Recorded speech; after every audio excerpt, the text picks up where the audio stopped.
Bonjour à toutes et à tous. J'ai le plaisir sur Tandem TV de recevoir aujourd'hui Georges Bensoussan. Monsieur Bensoussan, bonjour. Bonjour. Alors, nous avons eu le plaisir de vous recevoir dernièrement pour parler de l'Alia, puisque vous êtes spécialiste à la fois de la Shoah, de l'histoire du conflit israélo-arabe, mais également du sionisme. On a évoqué le début du sionisme à partir de 1882. On est même remonté avant avec l'Alia des Yéménites en 1881. On s'est arrêté dans les années 20, mais les choses vont changer considérablement à partir de cette période, à partir du mandat britannique. La première question que j'ai envie de vous poser aujourd'hui, c'est les profils des Juifs de la 4e et de la 5e Alia. En quoi étaient-ils différents de ceux des aliotes précédentes et quel impact cela va avoir sur la vie économique et culturelle du Yishuv? Oui, alors vous avez dit très justement, à l'époque britannique, l'Alia est un peu plus libérale qu'à l'époque turque. Encore qu'à l'époque turque, malgré les restrictions et les interdictions, je rappelle que les Turcs ont interdit l'immigration juive en Palestine dès 1882. Ça n'a pas empêché pratiquement 60 000 Juifs d'arriver avec la première et la deuxième Alia, même si la grande majorité d'entre eux sont repartis. Bon, pourquoi? Tout simplement vu la désorganisation de l'Empire ottoman et le niveau de corruption. Mais revenons aux Britanniques. Avec les Britanniques, dont le mandat commence en juillet 1922, la grande erreur serait de croire que l'immigration est libre. Pas du tout. Les Britanniques, face aux premières émeutes arabes qui éclatent à Jérusalem au mois de mai 1920, puis, non, pardon, au mois d'avril 1920, puis à Tel Aviv-Yafo, à la limite entre les deux villes, en mai 1921, les Britanniques décident, pour calmer la colère arabe, de contingenter l'immigration juive aux emplois créés en Palestine. C'est-à-dire qu'il n'y aura d'immigration juive que si cette immigration correspond à des emplois offerts par l'économie locale. C'est-à-dire c'est une façon, si vous voulez, de calmer la colère arabe. Bon, donc l'immigration n'est pas libre. Et c'est ce qui va se passer jusqu'à la fin du mandat britannique. Au moins jusqu'en 1939, les Britanniques vont user de l'immigration juive comme d'une variable d'ajustement. Quand la colère arabe monte, ils ferment le robinet de l'immigration juive. Quand la situation se calme un peu, ils le rouvrent. Mais à aucun moment, l'immigration n'est libre. Bon. Alors, on parle de livre blanc, on connaît le livre blanc de 1939, mais il y a Oui, déjà ce système de livres ou de absolument. quotas En avant? fait, le livre blanc auquel vous faites référence en mai 1939 est le troisième livre blanc. Le premier livre blanc, c'est le livre blanc concocté par Churchill, qui est secrétaire d'État aux colonies en 1922. Il y en a un deuxième en 1930 et le troisième en 1939. Alors le troisième en 1939, c'est même plus un système de quotas qu'il met en place, c'est carrément purement et simplement une interdiction de l'immigration juive dans un délai de 5 ans, c'est-à-dire en 1944. Bon, mais on n'en est pas là. Revenons à la 4e et à la 5e alia sur lesquelles vous m'interrogiez. La 4e alia, c'est une alia de juifs polonais, qu'on a appelée l'alia Grabski, de petite bourgeoisie juive polonaise qui fuit la Pologne pour des raisons économiques et pour des raisons d'antisémitisme d'État. L'antisémitisme est très violent en Pologne durant toute l'entre-deux-guerres. Bon. Et c'est une alia qui s'installe massivement en ville, qui s'installe massivement à Tel Aviv, qui n'est pas du tout motivée idéologiquement, qui n'a rien à voir en particulier avec les idéaux plutôt à gauche, disons socialisants, de Ben Gurion et de son équipe, qui formeront en 1930 le Mapai, c'est-à-dire en fait l'ossature de la future classe politique israélienne. Ce qui est plus important à noter, c'est plutôt, c'est une alia d'ailleurs dont un grand nombre d'entre eux vont repartir avec la crise économique qui frappe le Yishuv en 1927, 27-28, c'est-à-dire avant la crise mondiale de 29.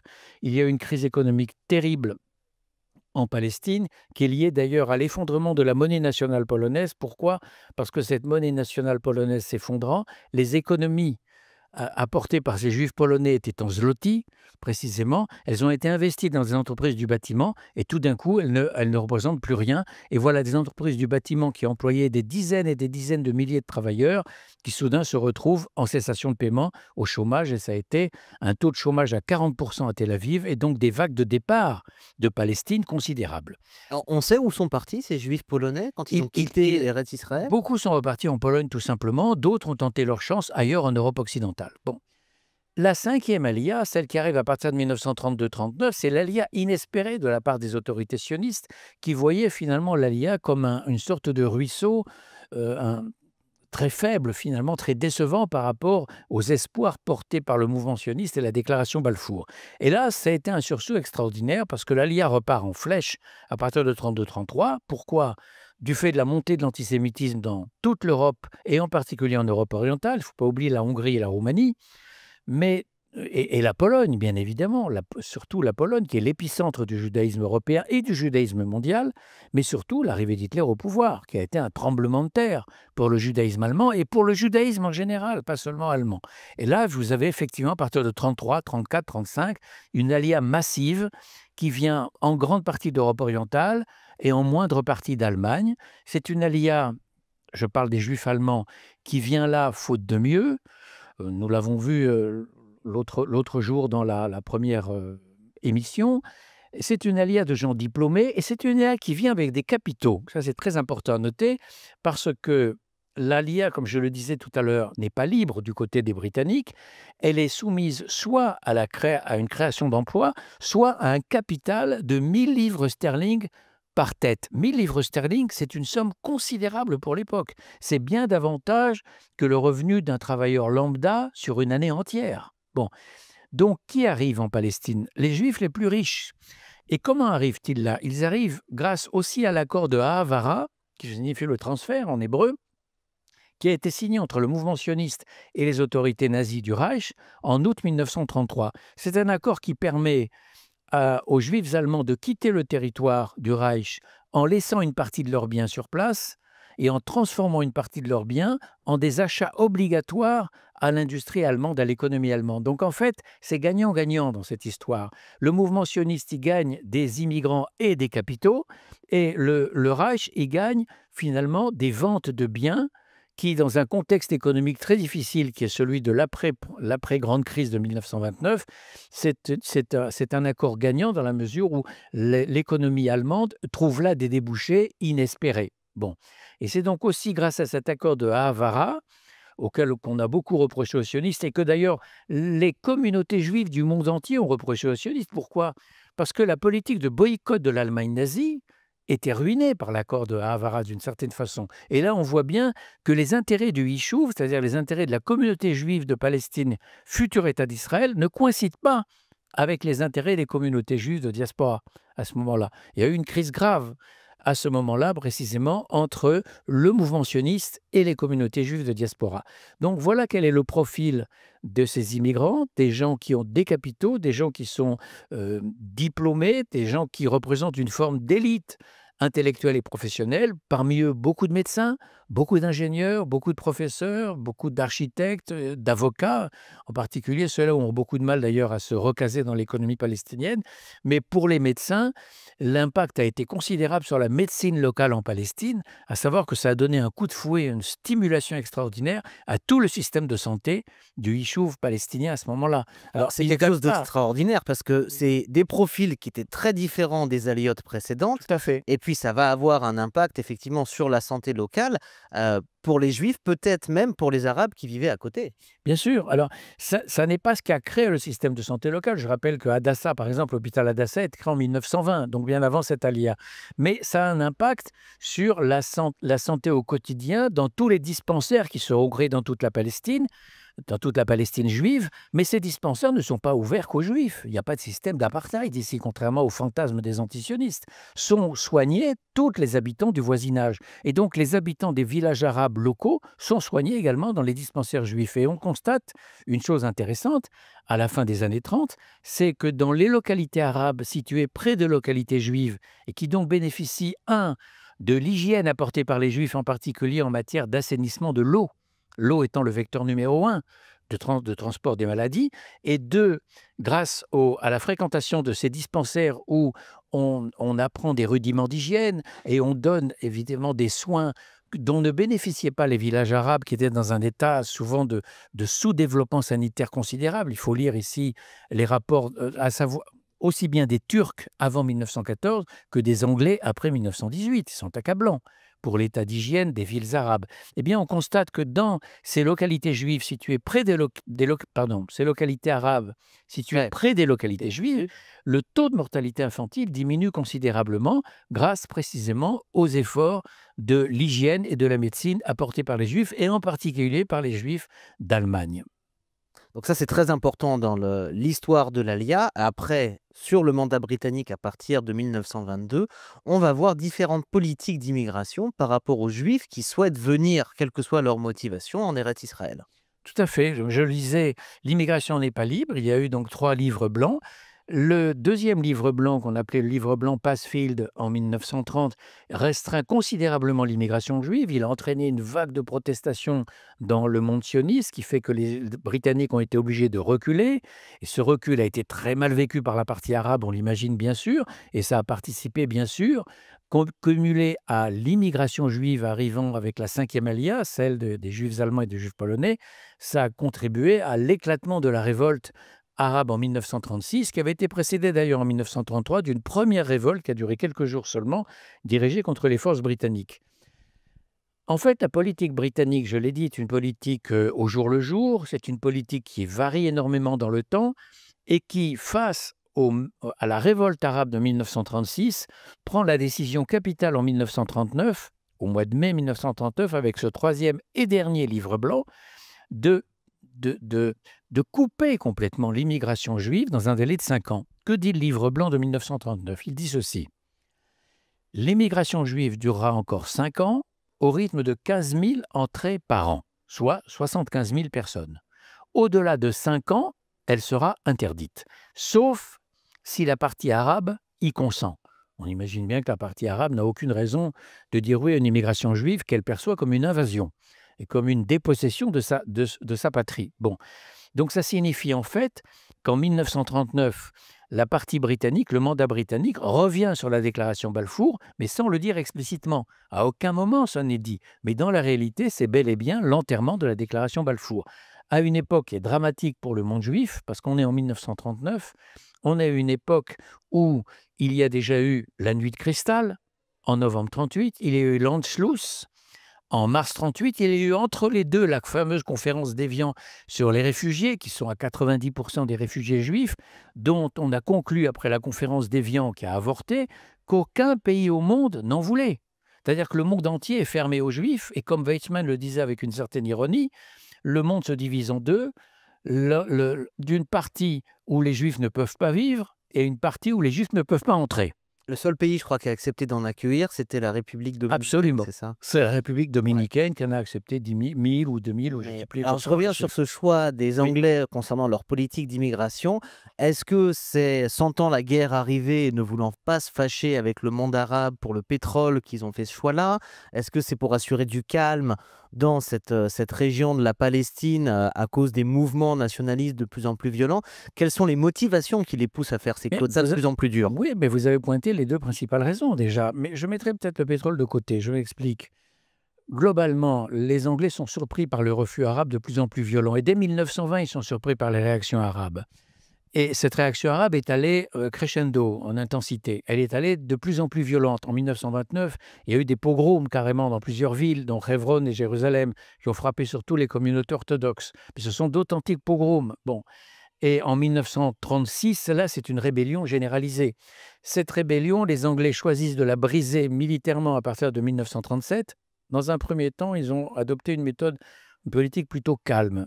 Ils n'ont pas voulu se mettre le monde arabe à dos, ils ont tenté la conciliation, d'où la commission Peel, d'où le rapport Peel, juillet 1937, qui conclut un partage de la Palestine nécessaire en 2 États.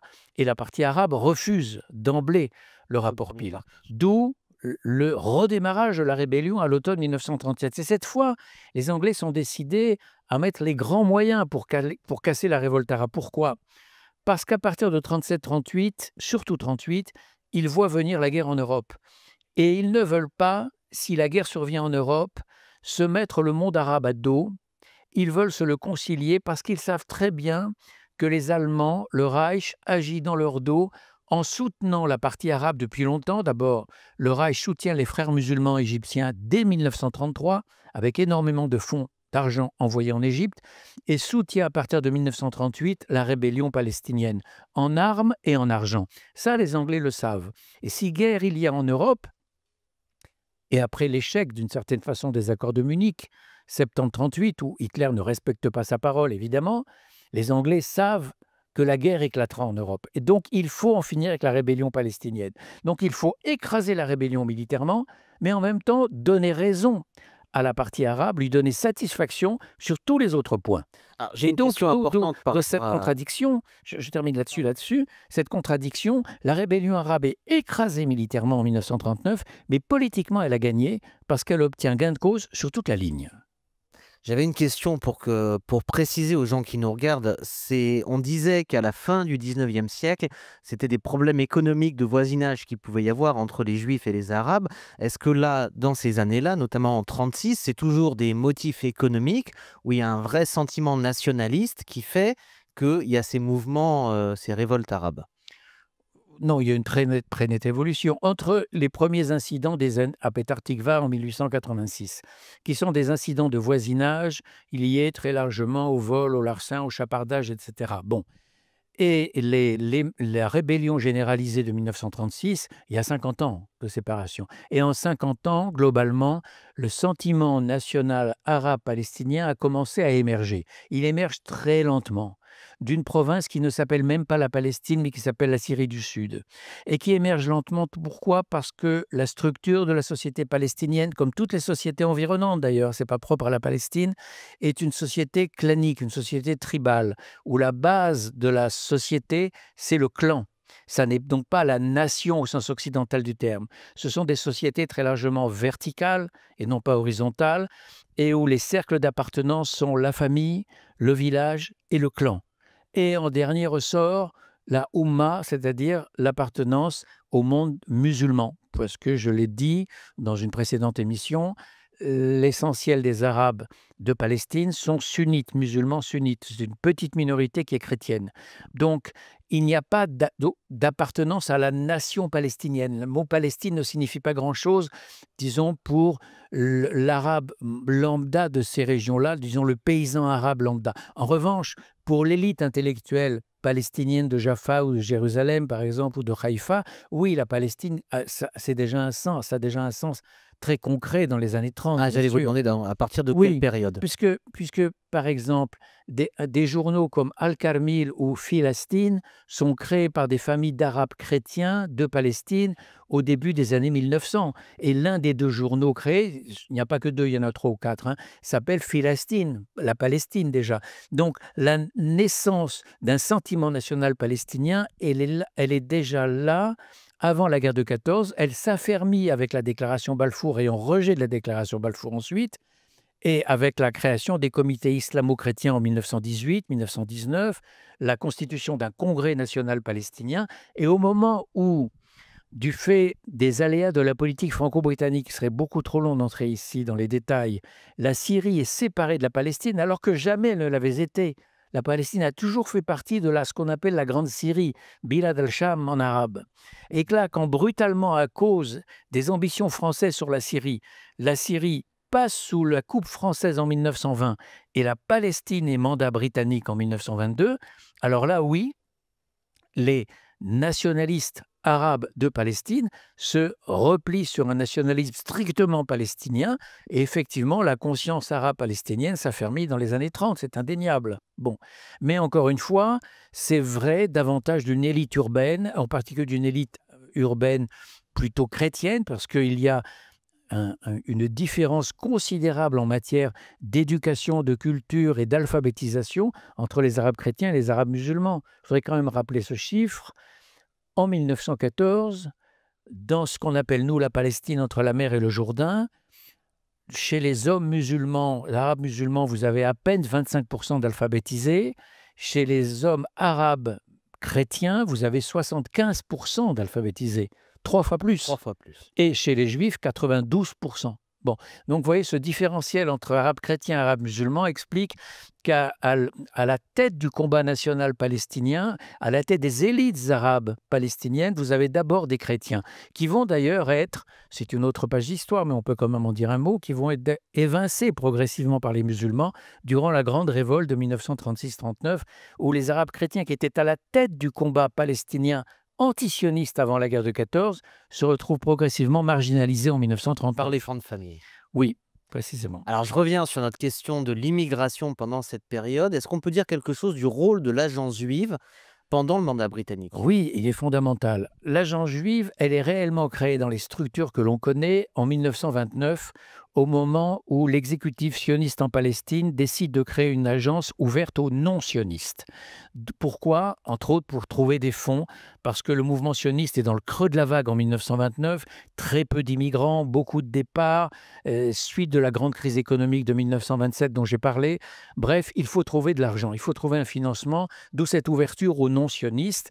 C'est à ce moment-là le début de la grande agence juive que l'on connaît. Quel est le rôle de l'agence juive dans l'immigration? Il est très simple.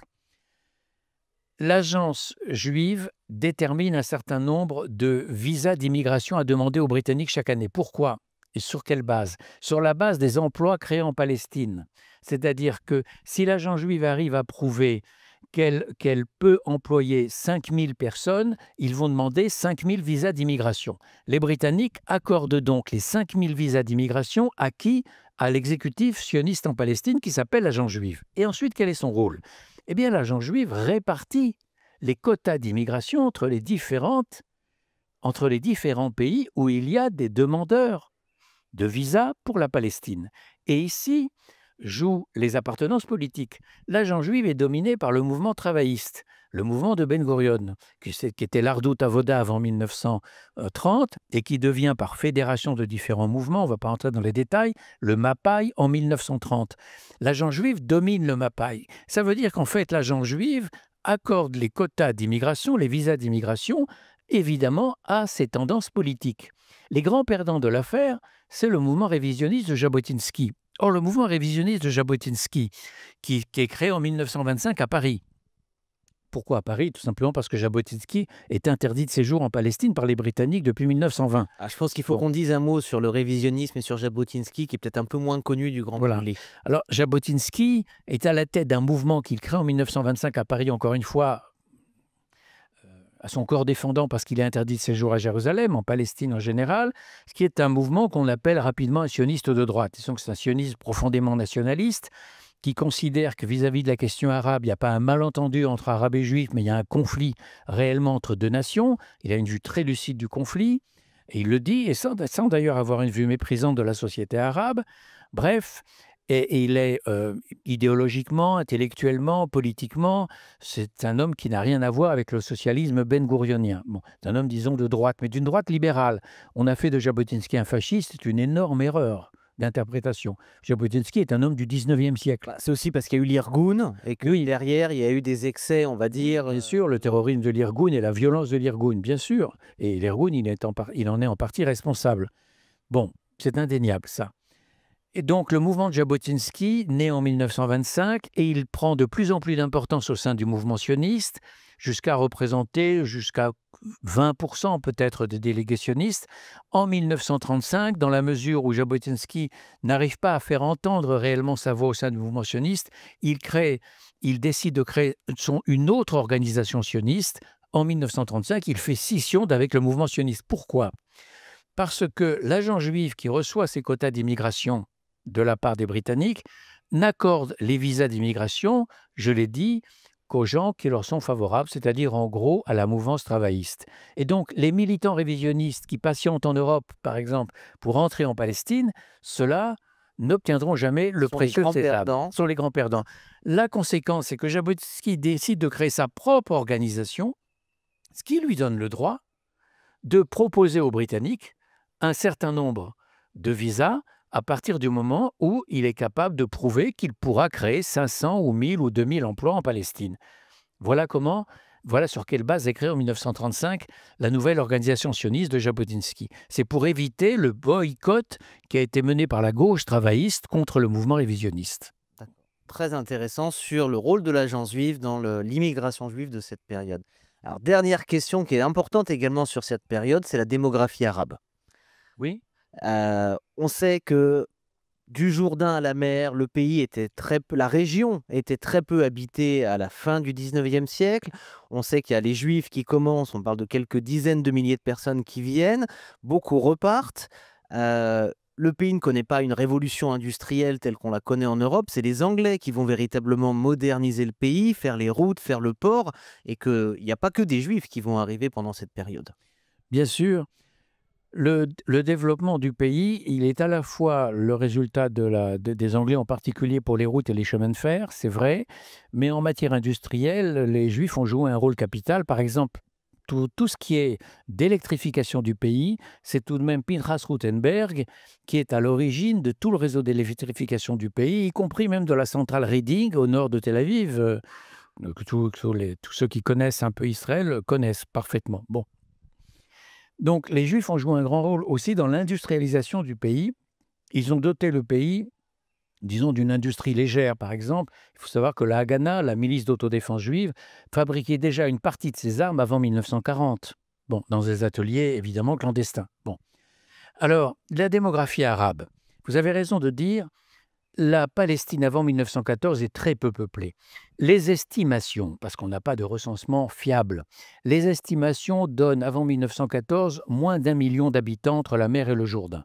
Sur ce million d'habitants, environ 80 000 juifs. Et donc, environ un peu plus de 900 000 arabes et bédouins, et parmi ces arabes, majoritairement des musulmans. Bon. En 1947, au moment où les Nations Unies décident le partage en 2 États, là on sait, grâce au recensement britannique qui ont une administration très fiable, on sait que le pays compte entre la mer et le Jourdain 2 millions d'habitants, pas plus. 2 millions d'habitants, dont 650 000 juifs, c'est-à-dire en gros 2 tiers d'arabes, 1 tiers de juifs. Parmi les arabes, encore une fois, les druzes également, et les bédouins, même si les druzes ne sont pas des arabes, enfin peu importe, globalement, c'est la majorité non juive. Bon. On constate une chose. On constate que globalement, d'abord, le pays reste malgré tout peu peuplé, même en 1947, par rapport justement à ce qu'il est aujourd'hui. Bon.